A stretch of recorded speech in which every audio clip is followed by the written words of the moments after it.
여호수아 18장은 이렇게 시작이 됩니다. 이스라엘 자손의 온 회중이 실로에 모여서 거기에 회막을 세웠으며 그 땅은 그들 앞에서 돌아와 정복되었더라.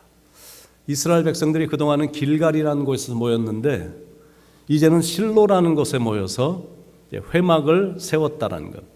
그러니까 중요한 결정을 리더였던 여호수아가 내린 겁니다. 회막이란 하나님을 예배하는 예배 처소입니다. 그런데 그건 좋은데 땅을 분배하다가 왜 갑자기 회막을 세우기로 결정을 했을까? 그건 지파들 간에 마음이 서서히 나뉘어지고 있었기 때문에 그렇습니다. 이렇게 지파들 간에 갈등이 생긴 겁니다. 여러분 참 신기하지 않습니까? 그동안은 마음이 막 단결이 되고 마음이 하나가 돼서 요단강도 건넜고 여리고성도 무너뜨렸습니다.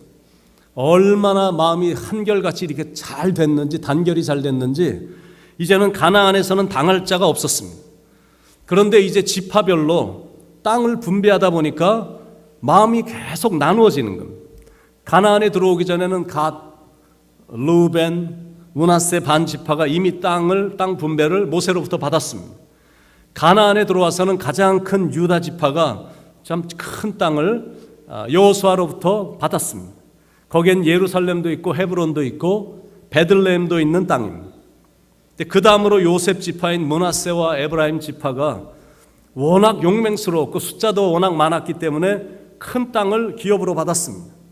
그런데 그 광경을 지켜보던 아직도 분배를 받지 못한 7지파들이 이제 은근히 불안해진 겁니다. 야, 이러다가 우리들은 진짜 쪽박 차는 거 아니냐. 2절의 말씀입니다. 그러나 이스라엘 자손 중에 그 기업의 분배를 받지 못한 자가 아직도 7지파라. 마음이 불안해지고 갈등도 생겼고 시기 질투도 발동이 됐습니다. 그러니까 자칫 잘못하면 지파 간에 큰 분쟁이 일어날 가능성이 보이는 상황이었습니다.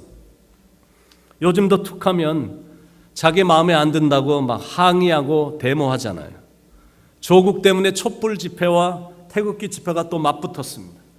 나라가 완전히 마음이 반으로 갈라졌습니다. 그런데 실은 그때도 그랬습니다. 너희 고향 사람이라고 넓고 좋은 땅을 주고 우린 고향이 다르다고 이런 후진 땅을 주냐라는 거. left over 땅을 주냐라는 거.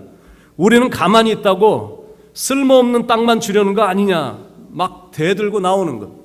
그러니까 마음속에 뭔가가 섭섭했던 겁니다. 그런데 말은 그렇게 하지만 실제 상황은 그런 상황이 아니었습니다. 여호수아가 하는 말입니다. 무슨 소리냐. 나는 그 땅을 그냥 주지 않았어. 가서 개척하라고 줬지. 너희들 분명히 알아야 된다. 우리는 지금 얻은 땅을 나눠 먹는 게 아니야. 우리 모두가 나가서 개척을 해야 돼. 하나님을 믿고 담대하게 나가서 아직도 남아있는 가나안 족속들을 쫓아내야 돼. 지금 여호수아가 이렇게 말을 하는 거야. 자기들이 게으름을 피웠고 열심을 내지 않았기 때문에 아직도 기업을 받지 못한 상태가 됐거든요. 그렇게 센 지파들도 가나안 족속들을 쫓아내지 못하는 걸 보니까 자기들은 자신이 없었던 겁니다. 갈렙처럼 막 뛰어들어서 희생을 각오하고 싸워야 되는데 그렇게 할 자신이 없었던 겁니다. 유다 지파도 나중에는 예루살렘이 된 여부수 족속을 쫓아내지 못했거든요. 여호수아 15장 63절에 보면 예루살렘 주민 여부수 족속을 유다 자손이 쫓아내지 못하였으므로 여부수 족속이 오늘까지 유다 자손과 함께 예루살렘에 거주하니라. 에브라임 지파도 게셀에 거주하는 가나안 지파를 쫓아내지 못했습니다. 쫓아내질 않은 겁니다. 여호수아 16장 10절에 그들이 게셀에 거주하는 가나안 족속을 쫓아내지 아니하였으므로 가나안 족속이 오늘까지 에브라임 가운데 거주하며 노역하는 종이 되니라. 유다 지파는 쫓아내지 못했고 에브라임 지파는 쫓아내질 않은 겁니다. 그런데 므낫세 지파도 가나안 족속들이 딱 버티고 서 있었기 때문에 그들을 쫓아내지 못했습니다.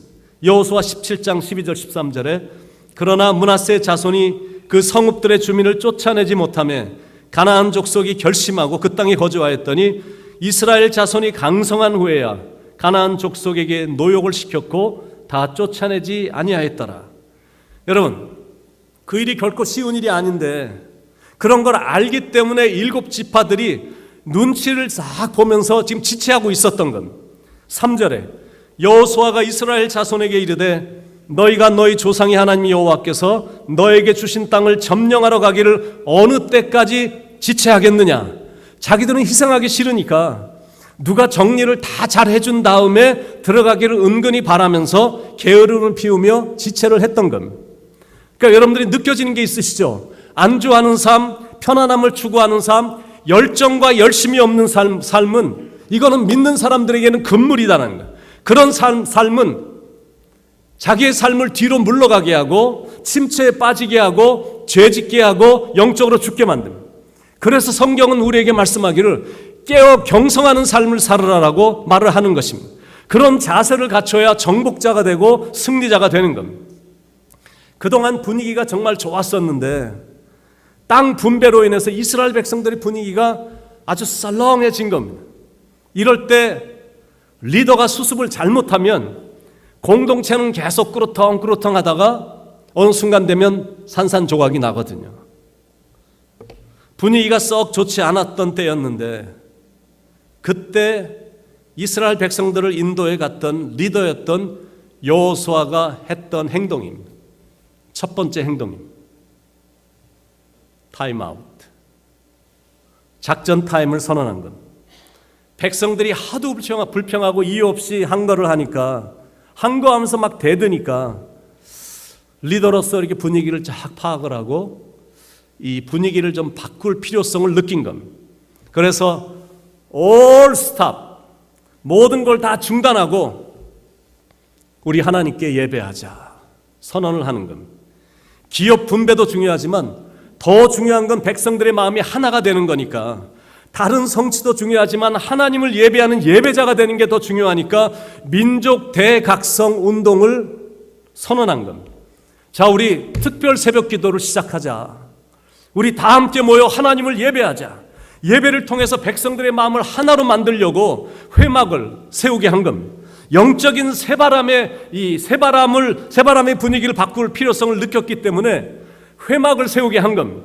새로운 영적인 힘을 공급받아서 갈라진 그런 마음을 하나로 만들기 위해서 하나님의 백성들로서 가장 먼저 해야 될 일을 하려고 성막을 세우게 한 겁니다. 여러분, 이게 교훈입니다. Do you want peace? Do you want harmony? And do you want purpose in life? 여러분, 마음속에 진정한 평화를 경험하기 원하고 다른 사람들하고 화목하기를 원하고 내가 가는 길에 있어서 분명한 인생의 목적을 갖고 살기를 여러분들은 원하십니까? 마음의 평화가 없고 인생의 목적이나 그리고 방향이 잡혀지지 않았다면 maybe worship might be an answer. 예배를 드리는 게 아마 최상의 해결책일 것이다라는 겁니다. 마음의 평안함이 없고 남들과 화목하지도 못하고 우왕좌왕하는 느낌이 들면 그때는 하나님을 예배하는 예배의 자리로 나와야 된다는 겁니다. You don't have a fellowship with one another unless you have fellowship with God. 하나님하고 이런 교제가 제대로 이루어지지 않으면 남들과 화목하고 남들과 제대로 교제하는 거 그거 가능하지 않은 겁니다. 그걸 여호수아는 분명히 알기 때문에 하나님께 우선순위를 정하고 하나님께 초점을 맞추려고 한 겁니다. 하나님을 예배하는 것이 마음의 평화와 화목과 승리의 힘을 알았기 때문에 그거를 선언한 겁니다.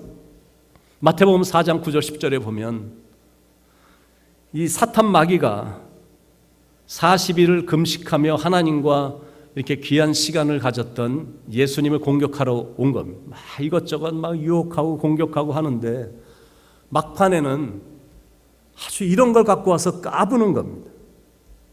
네가 나한테 한 번 엎드려 경배하면 이 모든 걸 너에게 주겠다라는 거. 정말 이 우주의 주인이신 하나님의 아들이신 예수님 앞에서 감히 사탄 마귀가 와서 자기에게 한 번만 경배하면 이 천하만국의 영광과 이 모든 걸 다 주겠다라고 앞에서 까부니까 예수님이 그렇게 말씀하시죠. 사탄아 물러가라. 기록되었을 때 주 너의 하나님께 경배하고 다만 그를 섬기라 하였느니라. Worship the Lord your God and serve Him only. 오직 하나님만 예배하라라고 아주 선포를 하시잖아요. 여러분, 현대시대가 예배를 많이 잃어버렸잖아요. 학교에서도 공립학교에서도 예배와 기도를 못하게 했더니 Look what happened. 미국 이 학교에서 일어나고 있는 이런 일들을 한번 보시기 바랍니다. 너무너무 어리석은 리더들이 하나님을 예배하는 그 정신을 없애고 기도를 없애고 이러니까 이런 어린 학생들이 다니는 학교에 마약, 마리화나 혼전 이런 일들이 너무너무 괴롭잖아요. 자녀를 가진 제정신을 가진 부모라면 공립학교에 마음 놓고 보낼 수 없는 분위기가 됐거든요. 70%, 80% 마약, 마리화나 다 친구들 다 하고 있는 이게 예배를 잃어버린, 기도를 잃어버린 사람들의 결과거든요. 리더였던 여호수아가 이런 걸 뼈저리게 느낀 겁니다. 다른 일에 좀 신경을 쓰느라고 영적인 부분을 좀 소홀히 했더니 백성들이 변해버린 겁니다. 그래서 하던 일들을 다 중단시키고 예배의 회복을 선언한 겁니다. 우리도 잠깐 숨 고르기를 좀 한 후에 올해도 남은 3달을 달려갈 필요가 있습니다. 뭔가 분위기가 썰렁하다고 느껴지면 다른 걸 먼저 하지 말고 무조건 하나님께 와야 되는 겁니다. 하나님을 떠나서는 우리는 아무것도 할 수 없고 하나님이 없는데도 성취가 된 거는 이거는 큰 의미가 없거든요. 왜냐하면 무너질 때는 순간이기 때문에 그렇습니다. 그걸 깨닫게 해서 하나님의 백성들을 하나님께 인도하는 사람이 이게 바로 훌륭한 지도자다라는 겁니다. 리더였던 여호수아가 바로 그걸 한 겁니다. 그런 탁월한 영적 리더십을 우리는 여호수아에게서 배우는 겁니다. 인류 전 역사에 가장 위대한 리더를 한 명을 뽑으라고 한다면 3,500년 전에 있었던 모세를 아마 다 꼽을 것입니다. 모세가 위대한 지도자가 될 수 있었던 것은 고난과 혼돈의 기간을 수도 없이 많이 헤쳐나온 사람이기 때문에 그 사람을 가장 위대한 지도자로 보거든요. 모세는 산의 아이들이 태어나면 다 죽이는 처절한 시대에 태어났습니다. 그래서 태어난 지 3개월이 됐을 때 더 이상 모세를 숨길 수 없게 돼서 부모에게 졸지에 버림을 받았습니다. He was abandoned. 부모에게 버림을 받은 사람입니다. 갈대 상자에 넣어서 운명에 맡겨야 되는 상황에 처해지게 됐는데 생각지 않게 애굽 공주의 눈에 띄어서 건짐을 받게 됨으로 구원을 받았는데 그것도 잠시 자기를 버렸던 어머니에게 다시 가게 된 겁니다. 그 누나가, 어린 누나가 막 달려와갖고 이 히브리 이 어린아이를 돌볼 어떤 여자를 자기가 안다고 그래갖고 이건 말도 안 되는 일인데 어쨌든 애굽 공주가 이렇게 자기가 물에서 건진 다음에 이 아이는 이제 내 아들이다라고 선포를 하자마자 이게 또 자기를 버렸던 엄마에게 다시 이렇게 가게 되는, 그래서 어답트 맘으로부터 또 버림을 받게 된 겁니다. 그런데 기쁨도 잠시 젖을 떼자마자 엄마가 또 버려서 엄마 곁을 떠나게 됐고 자기를 양자로 삼은 엄마에게 다시 가게 된 겁니다. 이런 게 굉장히 인생이 혼돈인 겁니다.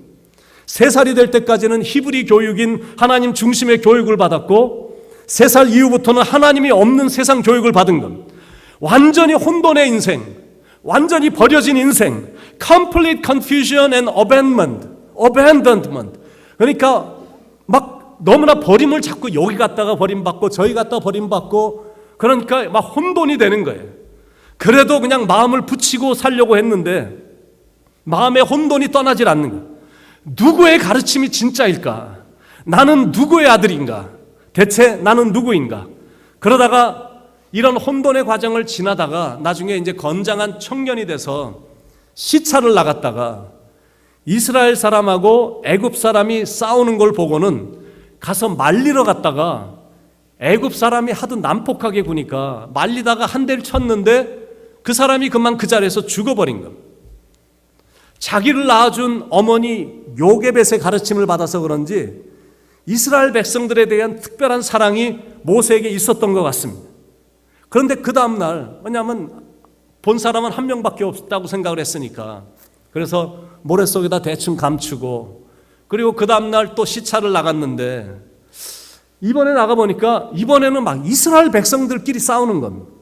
그래서 말리려고 갔더니 그 싸우던 사람 중에 한 명이 어제는 애굽 사람을 죽이더니 오늘은 우리를 죽이려고 하느냐라는 말을 하는 거예요. 사람을 죽인 게 발각이 됐구나. 이 너무나 무서워갖고 졸지에 도망자가 된 것. 그러니 도망을 가면서 마음속에 더 큰 혼란이 찾아온 것. 나는 대체 누군가? 나는 왜 이렇게 도망을 다녀야 되는 인생인가? 그러다가 미디안 광야로까지 도망갔다가 너무나 목이 마르니까, 목이 말라서 참 힘들었는데 보니까 우물이 있어서 물을 마시러 갔는데 그 우물에서 영적인 갈증이 채워진 것. 거기서 모세는 제2의 인생으로 새로 태어나게 된 것. 혼돈은 물론 여전히 있었지만 서서히 자기 안에서 치유의 역사가 일어난 것. 미디안 광야에서 얻은 게르솜과 엘리에셀이라는 아들을 키우면서 치유를 경험하게 된 겁니다. 그러면서 자기는 버림받은 사람이 아니라 선택받은 사람이다, 이런 것을 깨닫게 되는 거예요. 40년의 긴 세월이었지만 그 기간 동안 Moses had a quality time in solitude, spend time alone. 정말 그동안은 막 정신없이 배우고 훈련받고 막 사람들 만나고 막 이렇게 정신없이 지내다가 생각지 않게 도망자가 돼서 광야로 갔는데 이 홀로 지내는 이 아주 소중한 시간을 이제 갖게 된 겁니다. He spent time alone in solitude. 아주 고독했지만 고독함 속에 혼자 있는 이 시간을 통해 너무너무 중요한 것들을 이제 발견하게 되는 겁니다. 그 시간이 절대 필요했었는데 생각지 않은 일로 그런 시간을 갖게 된 겁니다. 그게 탁월한 리더 학교였습니다. He discovered God intended him to be. God intended for him to be. 그러니까 하나님께서 모세를 향한 이 모든 계획들을 홀로이 지내는 그 시간 동안에 이제 서서히 발견하게 됐는데, 그걸 발견하고 나니까 마음에 이제 혼돈이 많이 사라지면서 치유가 일어난 겁니다. 자기가 혼란스러웠을 때는 욱하면 사람을 쳤고 더 심하면 사람을 죽이기까지 했었는데 자기 자신을 이제 발견하고 나니까 웬만한 건 이제는 다 참을 수 있는 사람이 된 겁니다. 사람들이 이유 없이 대들고 불평하고 항의를 해도 인내하며 참으면서 묵묵히 백성들을 인도한 겁니다. 여러분, 출애굽한 이 이스라엘 백성들이 모세에게 얼마나 많이 매일같이 불평을 했습니까? 그런데 광야에서 그런 리더 수업을 받았기 때문에 모세는 끝까지 참고 인내하며 가나안 땅 앞에까지 그 많은 백성들을 그것도 40년간 인도할 수 있었던 겁니다. 그런 훌륭한 리더의 모습을 여호수아가 40년간, 모세가 리더가 된 그 순간부터 40년을 그 옆에서 시중을 들면서 다 지켜본 겁니다. 그래서 여호수아도 똑같이 참고 인내하는 리더가 됐고, 어려움이 찾아와도 절대 굴하지 않는 불굴의 용기를 가진 리더가 됐고, 영적으로 모든 걸 적용시키는 참 리더가 된 겁니다.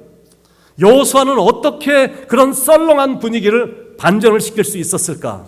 첫째는 타임아웃, 작전 타임을 부름으로, 두 번째는 영적 대각성의 시간을 가짐으로 아주 완전히 반전을 시킨 겁니다. 여러분, 이런 게 사람의 힘만으로는 절대 역부족이거든요. 특히 사람의 힘만으로 이 갈라진 사람들의 마음을 하나로 만든다라는 것은 정말 어려운 겁니다. 그때는 하나님을 예배하는 자리로 불러야 되고 기도해야 되고 하나님께 엎드려야 된다라는 거예요. 그럴 때 하나님께서 갈라진 영혼을 만져주셔서 하나가 되게 하시고 상처난 영혼의 생수를 불러 넣어주셔서 치유를 일으켜 주신다라는 거예요. 함께 모여 예배를 드리니까 진짜 분위기가 완전히 반전이 되는 거예요. 여러분, 그게 신기하죠? 혼자 하면 힘이 잘 안 나는데 다 같이 모여서 막 찬양하고 부르짖고 예배를 드리니까 막 힘이 나는 겁니다. 싸움도 혼자 하면 힘이 잘 안 나는데 같이 싸우면 힘이 나거든요. 예배도 혼자 드리면 힘이 빠지는데 같이 예배를 드리면 어디서 오는지 몰라도 내 안에서 막 힘이 솟아나는 겁니다. 그게 함께함의 파워고, 이런 걸 가리켜서 팀워크이다라고 말해요. Work together, stay together, come together, stay close. 서로 그냥 가까이 있는 거예요. Stay as one, hold as one. 이게 바로 팀워크입니다. 함께 하니까 힘이 생기고 팀워크가 조성되면서 새로운 반전이 일어나기 시작하는 거예요. 여러분, 운동 경기도 다 똑같거든요. 농구, 배구, 야구, 축구, 풋볼, 모든 경기는 다 똑같습니다. 모든 게 다 팀워크예요. One inch at a time. 풋볼을 들고 갈 때 나가 딱 공이 왔으니까 막 혼자 막 스타처럼 막 뛰어들어가고 타치다운, 이런 법은 거의 없거든. 같이 팀이 돼갖고 one inch at a time. One foot at a time. 한 발자국씩 한 발자국씩 서로 패스하며 또 넘어지고 또 일으켜 세워주고 또 뛰고 한 발자국 한 발자국 가다가 이 터치다운 되는 거거든요. 그러다가 결국에는 승리를 일궈내는 겁니다. 그런 팀워크를 만들어내는 게 그게 바로 리더십이다라는 거죠. 팀워크를 못 이끌어내면 세상의 리더나 코치들은 가차없이 잘립니다. 왜냐하면 팀워크를 이끌어내지 못하니까 좋은 결과를 만들어내지 못하기 때문에 그렇습니다. 참 신기한 게 뭐냐면 새로운 리더가 와서 팀을 잘 이끌면 분명히 똑같은 팀이었거든요. 맨날 지던 똑같은 팀이었거든. 선수들은 똑같습니다. 그런데 결과는 판이하게 달라지는 거예요. 불화가 있어서 힘을 내지 못했던 팀인데 리더 한 명만 딱 바뀐 건데 화합으로 바뀌는 겁니다. 그러니까 선수들이 막 최선을 다해서 뛰는 겁니다. 팀워크라는 게 그렇게 중요한 거예요. 그런데 그런 팀워크를 만들어내는 게 리더십이다라는 거죠. 그런데 참 리더는 이렇게 분위기도 바꾸지만 사람들을 움직이는 아이디어와 뛰어난 전략도 갖고 있다라는 거예요. 참 리더는 꿈도 꾸지만 꿈을 실현할 전략을 갖고 있다는 거예요. 보통 리더들은 소리만 치거든요. 그리고 이렇게 막 모티베이션만 주려고 그래요. 야, 너 오늘 왜 그래? 너 잘할 수 있는데 오늘따라 왜 이래? 하고 막 그냥 이렇게 격려해주고 모티베이션을 대체적으로 보통 리더들은 그렇게 하거든요. 근데 선수들의 입장에서는 how? 어떻게 하라는 말이에요? 선수들의 입장에서는 그거거든요. 근데 리더는 맨날 그냥 열심히 뛰면 돼. I did. 저 열심히 뛰었거든요. But I don't know how. 어떻게 더 내가 해야 될지 모르겠다라는 거예요. 참 리더는 그렇게 말하는 사람에게 전략을 제시해 줍니다. 교회들도 보면 다 꿈이 있습니다. 교회들마다 다 비전이 있고 꿈이 있고 교회들마다 사이즈가 크든 작든 다 목표가 있거든요. 근데 자세히 보면 성취할 수 없는 꿈들만 무성합니다. 교회들마다 다 2019년 교회 표가 있고 자기들 나름대로 비전을 막 선포하고 그러잖아요. 그런데 이렇게 성취할 수 없는 꿈들이 무성한 거야. 교인은 10명인데 맨날 외치는 비전은 세계로 나갑시다. 열방을 향해 복음을 들고 나갑시다. 세계를 변화시킵시다. 맨날 이러고 있는 거예요. It sounds great. 듣기에는 굉장히 좋은데 But there is no strategy. 작전이 없는 거야. 전략이 없어. 노하우가 없어. 그리고 they have no manpower. 일할 사람이 없는 겁니다. 그러니까 10년이 지나도 여전히 꿈은 똑같고 사람들은 여전히 똑같이 10명이야. 여호수아의 리더십을 위대하게 보는 것은 백성들에게 전략을 주었기 때문에 그렇습니다. 첫째, 각 지파에서 3명씩 선정하라라는 것. 4절에 너희는 각 지파에 3사람씩 선정하라. 내가 그들을 보내리니 7지파에서 각각 3명씩을 뽑아서 토탈 21명을 대표로 뽑은 겁니다.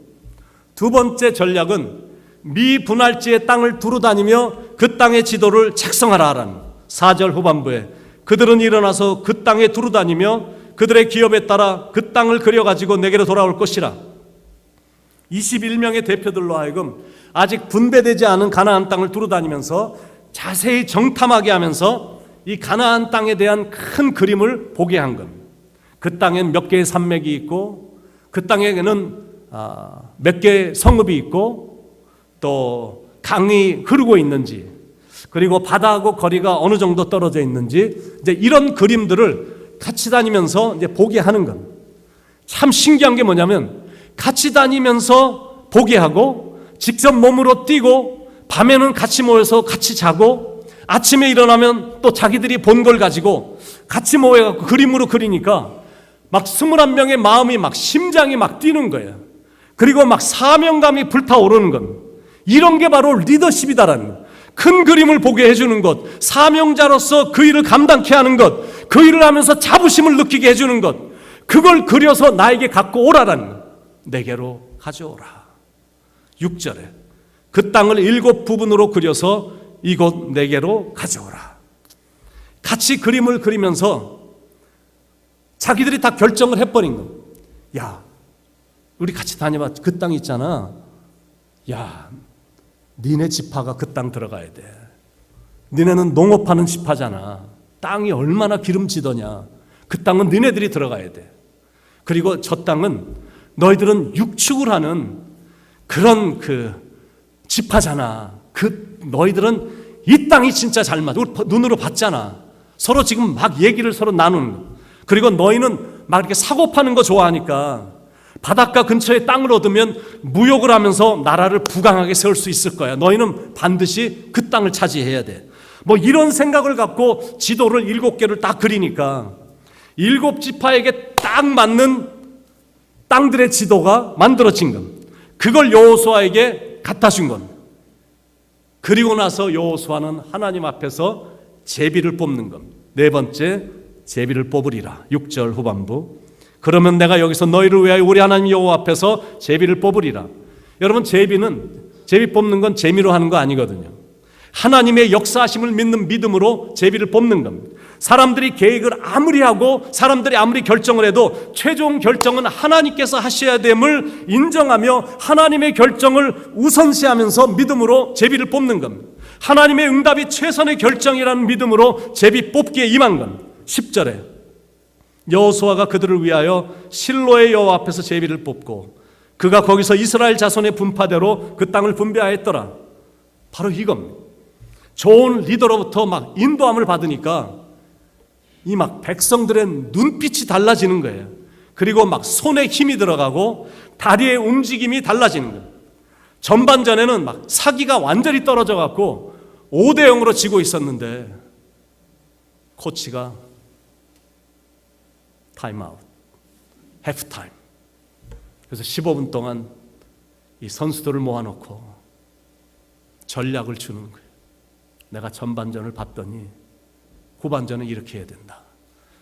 막 전략을 준 거예요. 그리고 나서 전략을 듣고 나서 후반전에 임했더니 상대팀이 너무 놀라갖고 맥을 못 추는 거예요. 그래갖고 레프리가 휘슬을 딱 불어서 경기가 다 끝나자 결과는 6대5로 역전이 된 거예요. 리더가 나를 신뢰하고 리더가 나를 보고 할 수 있다고 그러고 리더가 그건 꼭 해야 되는 일이라고 그러고 리더가 그건 나를 통해서 할 거라고 말해주고 어떻게 해야 되는 것도 알려주니까 사명자가 돼갖고 막 적진을 뚫고 나가서 막 골을 넣는 것. 여러분, 인생을 살면서 좋은 지도자 만나는 건 정말 중요하거든요. 준비된 지도자, 계속해서 잘 이끌어갈 지혜롭고 인내가 있는 지도자를 만나는 건 이게 복 중에 복입니다. 그런데 사람들은 누구 할 것 없이 제 자신을 비롯해서 자기 자신에 대해서 장담하는 지도자는 이 땅에 없습니다. 겉으로는 막 용기 충만한 것 같고 힘이 있어 보여도 속마음은 항상 자신이 없는 게 이게 사람이야. 왜냐하면 사람이 사람을 이끌어 간다는 게 이게 쉬운 게 아니기 때문에 그렇습니다.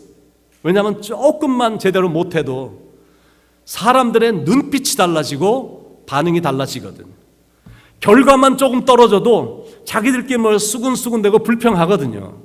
그러다가 상황이 조금 더 심해지면 대들기까지 하는 게 이게 사람입니다.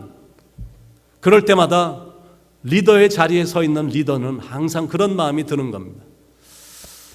내 대신 더 좋은 리더가 오면 참 좋겠다. 이 공동체는 참 좋겠다라고 대부분이 그런 생각을 하거든요. We may experience serious doubt as to whether we are cut out to be a leader. 항상 어떤 이런 자기 자신에 대한 굉장히 심각한 그 부족함에 대한 그 의심이 있거든. It might feel as if we are being dismantled. 뭔가 이 disconnect가 되고 하여튼 자기 자신에 대한 이 부족함에 대한 이런 생각이 늘 있거든요. 그런데 But God's word to us during such time is 이런 어렵고 힘든 시간을 지날 때 영적인 지도자들은 너무너무 감사하게 하나님의 음성이 들리는 거예요. Be not dismayed. 너 근심 걱정 말아라. 내가 너를 지켜줄 텐데. Fear not. I will be with you. Fear not. I will be your God. 내가 너의 하나님이 될 건데 I will help you. I will uphold you with my righteous right hand. 내가 나의 의로운 오른손으로 내가 너를 붙들어 줄 텐데. 이런 이제 음성을 듣는 거예요. Even when you don't know who you are. 내가 내 자신이 대체 누군지 잘 알지도 못하고 있을 때, 내 인생은 대체 왜 이런가? 나는 대체 왜 여기에 있는가? 이런 혼란과 이런 어려움의 시간을 지날 때가 있는데, But God says, 그럴 때마다 하나님이 오셔서 I know who you are. 나는 너를 잘 안다. And I will call to you when it is time. 나는 너를 너무나 잘 알고, 그리고 내가 너를 내 시간에 부를 거야. 이런 음성이 있는 거예요. 내 시간에 모든 게 착착 되는 게 아니라 하나님 앞에 나와 이렇게 몸부림치며 기도하고 하나님과 대면할 때 하나님께서 이런 음성을 들려주신, 나의 때 나는 너를 분명히 들었습니다. 그만큼 사람은 연약한데 하나님의 음성을 들으니까 또다시 강해지고 지혜로운 리더로 다시 일어나는 거예요. 또 한 가지가 있어요. 누구나 다 지도자는 될 수는 없잖아요. 그리고 사람인지라 계속해서 리더십을 발휘한다는 게 이게 쉽지는 않잖아요. 그러니까 중요한 건 뭐냐면, 여러분의 리더가 모세나 여호수아나 갈렙처럼 그런 훌륭한 리더가 될 수 있도록, 훌륭한 리더십을 발휘할 수 있도록 기도를 해줘야 된다는 거예요. 그럴 때 성도들은 하나님이 주신 은사를 마음껏 발휘할 수 있는 그런 역량을 인도자로부터, 지도자로부터 공급받게 돼서 자기도 힘든 그런 부분이 있었는데 좋은 지도, 여러분이 기도해 준 지도자를 통해 여러분이 좋은 영향력을 받아서, 와, 나에게 이런 잠재력이 있고 하나님이 나에게 이런 은사를, 대단한 이런 거를 이제 발견하게 되거든요. 그리고 영적으로 건강해지고 행복한 인생을 살게 되거든요. 이 가능성의 예술이라는 책을 쓴 분이 있는데, Possibility, The Art of Possibility, 가능성의 예술. 이 보스턴 필하모닉 지휘자인 벤자민 샌더가 지도자에게 가장 필요한 자질로서 이 Radiating Possibility, 가능성을 밝혀주는 것이다라고 이제 말을 했거든요. 이분이 이제 유명한 필하모닉 오케스트라를 지휘하는 사람이니까 평상시 잘 몰랐어. 그런데 어느 날 지휘를 하다가 새삼 깨달은 바가 있는 겁니다. 이 오케스트라니까 모두가 다 소리를 내고 있는데 지휘자인 자기만 소리를 내는 책임이 없는 겁니다. 그래서 거기서 지도자란 게 소리 내지 않고 다른 사람들 속에 있는 아름다운 소리를 내는 능력을 발휘하도록 돕는 역할이 지도자구나, 이런 거를 깨닫게 된 겁니다. 여러분, 자기 소리가 너무 많은 사람들은 대체적으로 너무 가르치려고만 하다가 오히려 다른 사람들의 실력 발휘를 방해하는 경우들이 너무나 많은 겁니다. 그런 사람들은 좋은 지도자가 아닙니다. 지도자는 다른 사람의 능력을 발휘하도록 이끄는 사람입니다. Lead people by making others powerful. 다른 사람들을 능력 있게 만들어주는 그 사람이, 그렇게 인도하는 사람이 참 지도자다라는 거예요. 그걸 우리는 여호수아에게 리더십을 통해서 배우는 겁니다. 지도자는 spend time alone with God. 하나님과 이렇게 홀로이 갖는 시간을 자주 갖는 사람이 훌륭한 지도자가 되는 겁니다. 하나님과 홀로 이렇게 시간을 가지니까 you hear God's voice. 하나님의 음성을 듣는 거예요. 근데 좋지 않은 지도자는 맨날 사람들 쫓아다니면서 막 눈치나 보고 사람 음성이나 들으려고 이러고 다니는 사람들이 많거든. 그런 사람은 좋은 지도자 아니거든. 영적 지도자라면 늘 spend time alone with God. 하나님과 독대를 하는 거예요. 내가 지도자의 길을 가기로 결심했기 때문에 고독과 외로움은 내가 선택한 거고, 근데 그 고독과 외로움의 그 시간을 하나님과 가지면서 하나님이 주시는 행복을 맛보는 거거든요. 그게 훌륭한 지도자입니다. 떨기나무 앞인 거룩한 땅에서 모세는 하나님의 음성을 듣잖아요. 그리고 나서는 다른 사람들에게는 영향력을 끼치는 훌륭한 지도자가 되잖아요. 다른 사람들이 하나님이 주신 능력과 은사를 발휘할 수 있도록 겸손히 리더십을 사용하는 거예요. 그리고 따라오는 사람들은 리더가 모세나 여호수아나 갈렙처럼 잘 리드하도록 기도해주고, 그리고 그 일들을 잘 수행하도록 그냥 믿고 순종하는 겁니다. 그럴 때 가나안 땅의 분배는 은혜스럽게 진행이 되는 겁니다. 우리 한번 조용히 눈을 감고 묵상하는 시간을 잠깐 갖도록 하겠습니다. 오늘의 말씀을 한번 묵상해 보시기 바랍니다. 땅 분배 때문에 백성들의 마음이 많이 갈라졌었는데 뛰어난 리더십으로 많이 수습이 됐거든요. 우리 마음은 어떻습니까? 여러분의 마음은 괜찮으십니까? 마음의 평화가 있으십니까? 잘 가고 있으십니까? 우리는 땅 정도를 분배받은 사람들이 아닙니다. 우리는 영원한 걸 기업으로 받은 사람들입니다. 영원한 기업을 주신 하나님이 우리 갈 길 다 가도록 우리와 동행해 주시잖아요. 이게 너무너무 감사한 겁니다. 한번 조용히 오늘은 한 1, 2분이라도 대체 나는 누군가? 나는 여기 베이사이드에서 후러싱에서 뉴욕에서 난 지금 대체 뭘 하고 있는 건가? 그리고 나는 어디를 향해 지금 가고 있고 내 인생의 남은 목적은 대체 무엇인가? 우리 한번 조용히 묵상하시면서 좀 그런 들려주시는 음성도 한번 들어보시고 또 그것에 대한 답도 한번 조용한 가운데 찾아보시기 바랍니다.